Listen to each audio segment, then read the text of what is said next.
काश्मीरमधील शिजियांग प्रांत आणि पाकिस्तान यांना जोडणाऱ्या रेल्वे मार्गाची चाचपणी चीन सरकारने सुरू केलेली आहे। हा संभाव्य मार्ग पाकव्याप्त काश्मीरमधून जाणार असल्याने भारताच्या दृष्टीने या घडामोडी चिंताजनक ठरू शकतात।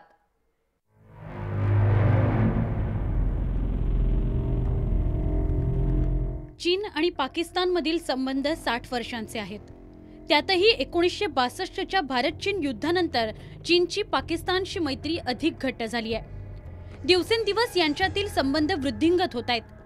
चीन पाकिस्तानचा सगळ्यात मोठा शस्त्रास्त्र पुरवठादार आहे। एवढंच नव्हे तर तिसरा मोठा व्यापारी भागीदार आहे। शिवाय 2008 मध्ये दोन्ही देशांनी मुक्त व्यापार करारही केला आहे। 1950 मध्ये राजकीय करार, 1966 मध्ये लष्करी सहाय्यता, 1979 मध्ये आर्थिक संबंध, 1972 मध्ये संरक्षण करार। 300 मेगावॅटचे अणुशक्ती संयंत्र पंजाब प्रांतात उभारण्यासाठी चीनची पाकला मदत। चीन पाकिस्तानमध्ये वार्षिक $12 अब्ज व्यापार, 30 अब्ज डॉलर्सपेक्षा जास्त रकमेचे करार दोन्ही देशांमध्ये 2010 मध्ये झाले आहेत। 10 कोटी डॉलरची गुंतवणूक चीनने लाहोरमध्ये गृहप्रकल्पांमध्ये केली आहे। आणि आता चीन आणि पाकिस्तानमध्ये द्विपक्षीय करार झालाय। या करारात पाकव्याप्त काश्मीरमध्ये रेल्वे बोगदा बनवण्याचा प्रस्ताव आहे। यासाठी शिंजियांग पासून पाकिस्तान पर्यंतचा रेल्वे मार्ग उभारण्यासंदर्भात चीनने अभ्यास सुरू केलाय। शिंजियांग मधील कशगर या शहरापासून पाकिस्तानच्या ग्वादार या बंदरापर्यंत हा रेल्वे मार्ग असणार आहे। हा रेल्वे मार्ग 1800 किलोमीटरचा असून इस्लामाबाद, कराची ही महत्त्वाची शहरही यामुळे जोडली जाणार आहेत। पाकव्याप्त काश्मीरचा समावेश असलेले आर्थिक क्षेत्र उभारण्यासाठी पाकिस्तान आणि चीनमध्ये करार झालाय।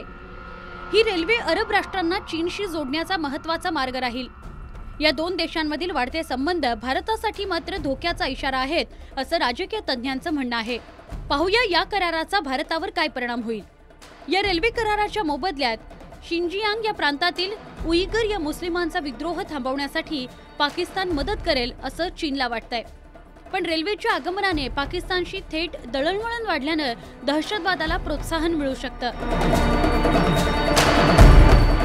1963 साली पाकिस्तान आणि चीनमध्ये एक महत्त्वपूर्ण करार झाला आणि त्या कराराअंतर्गत पाकव्याप्त काश्मीर पैकीचा जो एक जवळपास 5000 वर्ग किलोमीटरचा जो भूखंड आहे, भाग आहे, हा पाकिस्तानने चीनला भेट दिला आणि ही अतिशय महत्त्वाची, भारताच्या सुरक्षेला हानी पोहोचणारी अतिशय महत्त्वाची घडामोड होती। त्यामुळे पाकव्याप्त काश्मीर आणि अक्साई चीन म्हणजे जो पूर्वीचा लडाख होता, हे एक परस्परांना जोडले गेले आणि आता त्याच्यामध्ये बऱ्यापैकी रस्त्यांचा आणि रेल्वे बांधणीचा विकास हा झालेला आहे। आता जो पाकव्याप्त काश्मीरमध्ये चीन रेल्वे मार्गाचा विकास करतोय, जवळपास 1800 किलोमीटर लांबीचा हा रेल्वे मार्ग आहे आणि या रेल्वे मार्गामुळे चीन मध्ये आणि पाकिस्तान मधला व्यापार हा जरी सुरळीत होणार असला तरी त्याही पेक्षा याचे सुरक्षेच्या दृष्टीने जे परिणाम आहेत ते अतिशय गंभीर परिणाम होणार आहेत। दुसरीकडे उपराष्ट्रपती हमीद अन्सारी चीनच्या दौऱ्यावर असतानाच चीनचा खोडसाळपणा समोर आलाय। नुकताच चीनने त्यांचा नवा नकाशा प्रसिद्ध केलाय। त्यात अरुणाचल प्रदेश चीनचा भाग असल्याचं दाखवण्यात आलंय। यावर अरुणाचल हा भारताचा अविभाज्य भाग असल्याची परखड प्रतिक्रिया भाजपने दिली आहे। मैं देखूंगा, आपने देखा होगा कि यही चीन के राष्ट्रपति और बड़े नेता मोदी जी में नई नई आशा देख रहे हैं। वो क्या कह रहे हैं कि मोदी जी बहुत ही कुछ, तो मोदी जी की तुलना उस समय के निक्सन के राष्ट्रपति के रूप में कर रहे हैं। अब क्या नक्शा निकला है देख लें। भारत के सामरिक हित और भारत के जो सुरक्षा के हित होते हैं, इस पर हम कोई समझौता नहीं करेंगे, स्पष्ट बताना चाहते हैं। You've seen the statement by MEA, right? So we raise all issues of concern in our interactions with the Chinese leadership. A cartographic depiction does not change the facts on the ground. Our position on the areas that have been shown as part of the map is well known. चीन आणि पाकिस्तानमधील वाढती जवळीक आणि चीननं भारताच्या सीमेवर उभारलेलं रेल्वे आणि रस्त्यांचं जाळं यामुळे भविष्यात भारताला सतर्क राहण्याची गरज आहे, एवढं मात्र नक्की। ब्युरो रिपोर्ट, जय महाराष्ट्र। आणि आपल्या सोबत आहेत परराष्ट्र धोरणाचे अभ्यासक शैलेंद्र देवळाणकर. आपण त्यांनाच विचारूया भारत आणि चीन संदर्भातला प्रश्न. नुकताच चीननं त्यांचा नवा नकाशा प्रसिद्ध केलेला आहे, ज्यामध्ये अरुणाचल प्रदेश चीनचा भाग असल्याचं दाखवण्यात आलंय. आपण काय सांगाल? आपले उपराष्ट्रपती हमीद अन्सारी चीनच्या दौऱ्यावर आहेत. तिथे ते मैत्री आणि सहकार्याची भाषा करत आहेत, तर चीनचं मात्र त्यांच्या नकाशात अरुणाचल प्रदेश दाखवून भारताला डिवचण्याचा प्रयत्न केलाय. हा विरोधाभास नेमका काय सांगतोय? एक पूर्णतः विरोधाभासाने भरलेलं चित्र हे आपल्याला आता बघायला मिळतं आहे. भारत आणि चीन हे दोन्ही शेजारी राष्ट्र, जे एक मोठे अण्वस्त्रधारी राष्ट्र आहेत, हे दोन्ही राष्ट्र 2014 हे वर्ष पंचशील वर्ष म्हणून साजरं करत आहेत. 60 वर्षांपूर्वी 1954 साली दोन्ही देशांदरम्यान पंचशीलचा अतिशय महत्त्वपूर्ण करार झाला, जो करार शांततेचा आणि हस्तक्षेप न करण्याचा आणि परस्परांच्या सार्वभौमत्वाचा आदर करण्याच्या संदर्भातला होता. आणि त्या कराराला आता 60 वर्ष पूर्ण झालेली आहेत आणि त्यामुळे दोन्ही देशांनी आता असं ठरवलंय की आपण सर्वत्र शांतता आणि कोणत्याही प्रकारचा हस्तक्षेप करायचा नाही आणि आपल्या परस्परांच्या सार्वभौमत्वाचा आदर करायचा, यासाठी हे वर्ष आपण साजरं करायचं. आणि म्हणूनच आपण बघतो की आपले उपराष्ट्रपती, आपले परराष्ट्र धोरण सचिव हे आता नुकतंच चीनचा दौरा करून आले आणि पंचशील धोरण साजरं करण्यासंदर्भात भविष्यातलं काय आपल्याला धोरण असेल त्या संदर्भी महत्त्वाच्या चर्चा त्यांच्या चीनचे पंतप्रधान आणि अध्यक्षांबरोबर झाल्या.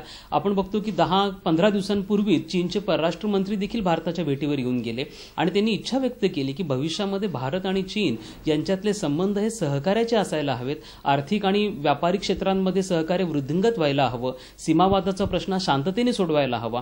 एकीकडे आपण हे अतिशय सकारात्मक स्वरूपाचं चित्र बघतो आहोत आणि दुसरीकडे 2 दिवसांपूर्वीच्या घटना या पूर्णपणे आपल्याला संभ्रमावस्थेमध्ये टाकणाऱ्या आहेत. आणि त्या घटना आहेत की चीनने नुकताच घोषित केलेला जो नकाशा आहे आपला, त्या नकाशामध्ये भारताचा अरुणाचल प्रदेश हे जे राज्य आहे हे चीनने आपल्या हद्दीमध्ये दाखवलेलं आहे. त्याचबरोबर आपण पाकिस्तानच्या संदर्भातली एक महत्त्वाची घडामोड बघितली. पाक ऑक्युपाईड काश्मीर, पाक व्याप्त जो काश्मीर आहे त्याच्यामध्ये जो रेल्वे बांधण्याचा जो चीनचा प्रस्ताव आहे, या दोन्ही घटना भारताच्या सुरक्षेच्या दृष्टीने अतिशय गंभीर आहे आणि त्याच्यामधनं चीनची काय उद्दिष्ट आहेत हे देखील स्पष्ट होतं. या दोन्ही परस्पर विरोधाभास असणार हे चित्र आहे. एकीकडे चीन आपल्याकडे सहकार्याचा हात पुढे करण्याचा प्रयत्न करत आहे आणि दुसरीकडे मात्र आपल्याला सामरिकदृष्ट्या घेरण्याचा, भारताच्या सीमारेषे संदर्भात काहीतरी अशा स्वरूपाचे निर्णय घेऊन त्यामध्ये भारताला सीमेवरती तणाव वाढवण्याचा, भारताच्या शेजारी राष्ट्रांना आर्थिक आणि लष्करी मदत घेऊन भारताला सामरिकदृष्ट्या घेरण्याचा हा प्रयत्न हा चीनचा चाललेला आहे. त्यामुळे चीन ह्या दोन्ही पद्धतींनी भारताला एक प्रकारे गाफील ठेवू इच्छित आहे. आपण आता अतिशय सावधगिरीने या सगळ्या प्रकरणाकडे बघणं गरजेचं आहे. प्रश्न निर्माण होतो तो अरुणाचल प्रदेशच्या बाबतीमधला. अरुणाचल प्रदेशवरती चीनचा असणारा दावा हा जुनाच आहे. 1962 साली जेव्हा चीनने भारतावरती आक्रमण केलं होतं त्यावेळेला चीनने लडाखमध्ये, सिक्कीममध्ये आणि अरुणाचल प्रदेशमध्ये मोठ्या प्रमाणावरती घुसखोरी केली होती. सिक्कीम आणि अरुणाचल प्रदेश जो पूर्वीचा नेफा भाग म्हणून ओळखला जायचा त्याच्यामधनं चीननी माघार घेतली. मात्र लडाखचा जो भाग आहे त्याच्यामध्ये 38,000 वर्ग किलोमीटरचा जो सगळा क्षेत्र आहे जे चीननी पूर्णपणे गिळंकृत केलं आणि अजूनही चीनचा त्याच्यावरती दावा आहे आणि त्याच्यावरती ताबा आहे, ज्याला आपण अक्साई चीन असं म्हणून ओळखतो. आणि आता चीनची भूक इथपर्यंतच थांबलेली नाहीये, तर चीन आता आपल्या पूर्वेकडचा जो भाग आहे त्या पूर्वेकडच्या भागावरती 90,000 वर्ग किलोमीटरवरती आपला दावा सांगतो आहे. त्याच्यात सिक्कीम आहे आणि अरुणाचल प्रदेश देखील आहे. 2006 साली देखील अरुणाचल प्रदेशवरती चीनने उघड पद्धतीने आपला दावा सांगितलेला होता, हे आपण विसरायला नको. आणि चीनच्या बाबतीमध्ये आपण एक महत्त्वाची गोष्ट लक्षात घेणं गरजेचं आहे की चीन हा सीमावादाच्या बाबतीमध्ये सातत्याने हा आक्रमक धोरण स्वीकारणारा राहिलेला आहे. त्यामुळे आपल्याला त्या दृष्टीने चीनकडे बघणं आणि चीनच्या एकंदरीत सगळ्या ज्या धोरणं भारताच्या विषयीची आहेत त्यांच्याकडे अतिशय सावध पद्धतीने आपल्याला बघणं गरजेचं आहे असं मला वाटतं. धन्यवाद शैलेंद्र देवळाणकर, तुम्ही दिलेल्या संपूर्ण या माहितीबद्दल आणि विश्लेषणाबद्दल.